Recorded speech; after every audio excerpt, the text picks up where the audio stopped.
regional economic development and connectivity. The Prime Minister had wide-ranging talks with President Ghani to review efforts during the past 2 years to promote shared objectives of strengthening bilateral relations and achieving lasting peace and stability in Afghanistan. The Prime Minister reaffirmed Pakistan's support to peaceful, stable, united, democratic, sovereign, and prosperous Afghanistan, reiterating his long-standing view that there was no military solution to the conflict in Afghanistan. The Prime Minister called on all sides for taking necessary measures for reduction in violence in Afghanistan. During the visit, the two sides also jointly issued a document titled Shared Vision between Islamic Republic of Afghanistan and Islamic Republic of Pakistan to support peace and stability in both countries and the wider region. The shared vision is aimed at advancing a forward-looking cooperative partnership between the two countries for political, economic, and people-to-people exchanges. Foreign Minister Shah Mahmood Qureshi led Pakistan's delegation at the 2020 Afghanistan conference co-hosted by Finland, Afghanistan, and the United Nations Assistance Mission in Afghanistan, held virtually from Geneva, Switzerland. Addressing the conference, the Foreign Minister highlighted Pakistan's contribution to help Afghanistan attain self-reliance. He reiterated Pakistan's full support for Afghanistan's endeavors for regional connectivity. The World Economic Forum organized a country strategy dialogue for Pakistan yesterday. Prime Minister Imran Khan inaugurated the dialogue and participated in an interactive session with the President of the World Economic Forum and the chairpersons and CEOs of the global corporations and World Economic Forum partner companies. The second strategic dialogue by the World Economic Forum within 1 year is recognition of Pakistan's positive economic trajectory. Pakistan hosted the inaugural meeting of SAARC planning ministers on the theme of shaping the SAARC Vision 2030. The Minister for Planning, Development and Special Initiatives, Mr. Asad Umar, chaired the meeting. The meeting was preceded by the SAARC Planning Secretaries meeting, which was also hosted by Pakistan to lay the groundwork for the ministerial meeting. The SAARC Planning Ministers and Secretaries meetings were a reaffirmation of Pakistan's commitment to the SAARC process and its efforts to forge closer cooperation among the member states. We have noticed some speculative reports regarding the recognition of Israel by Pakistan. Let me once again reiterate that there is no change in Pakistan's principled position on the issue. The recognition of Israel is not under consideration. The Prime Minister has made it clear that unless a just settlement of the Palestine issue satisfied to the Palestinian people is found, Pakistan cannot recognize Israel. For just and lasting peace, it is imperative to have a two-state solution in accordance with the relevant United Nations and OIC resolutions with the pre-1967 borders and Al-Quds Al-Sharif as the capital of a viable, independent and contiguous Palestinian state.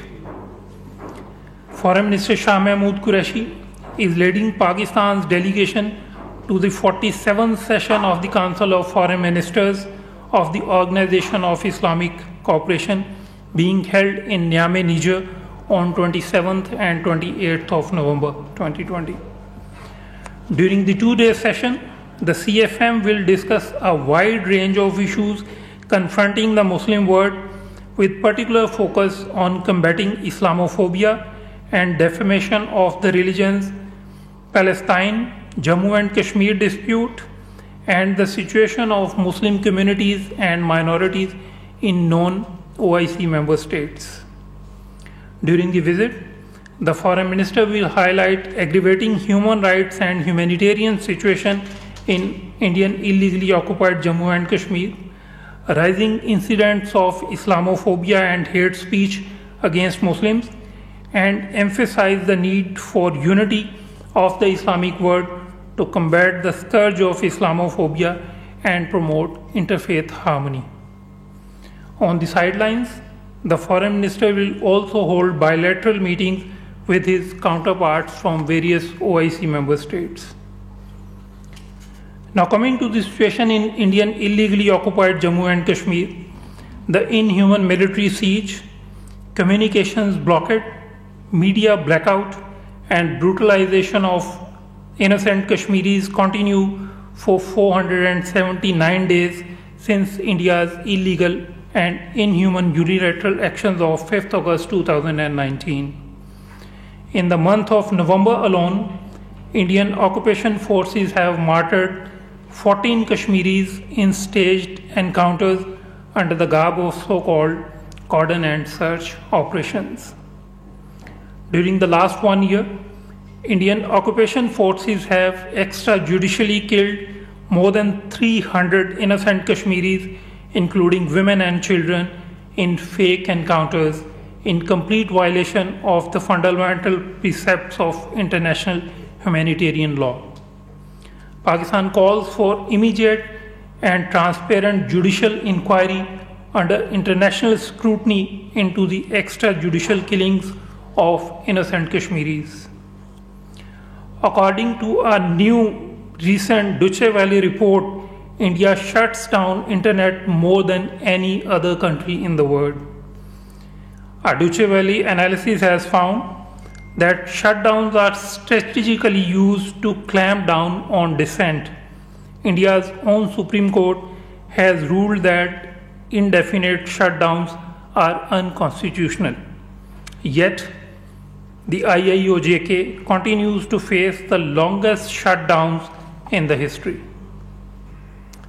The Foreign Minister has addressed another letter to the President of the United Nations Security Council and the Secretary General, updating them on the grave human rights situation in IIOJK. The letter by the Foreign Minister is part of Pakistan's consistent efforts to keep the UN Security Council and the Secretary General informed of the serious situation in IIOJK, and also to demand resolution of the Jammu and Kashmir dispute in accordance with the United Nations Security Council resolutions and the wishes of the Kashmiri people. International community, including the leading experts and human rights activists, continue to raise the voice against genocidal violence and egregious human rights violations in IIOJK. Dr. Gregory Stanton, the founder president of Genocide Watch, has recently stated that preparations for genocide is definitely underway in India. Explaining the systematic targeting of Muslims, Dr. Stanton has stated that the persecution of Muslims in Assam and Kashmir is the stage before a genocide. The next stage is extermination. That's what we call a genocide. The situation of minorities, particularly the Muslims in India, is indeed a matter of deep concern. Pakistan strongly condemns the heart-rending incident of a Muslim girl burned alive in Bihar, India by right-wing Hindus.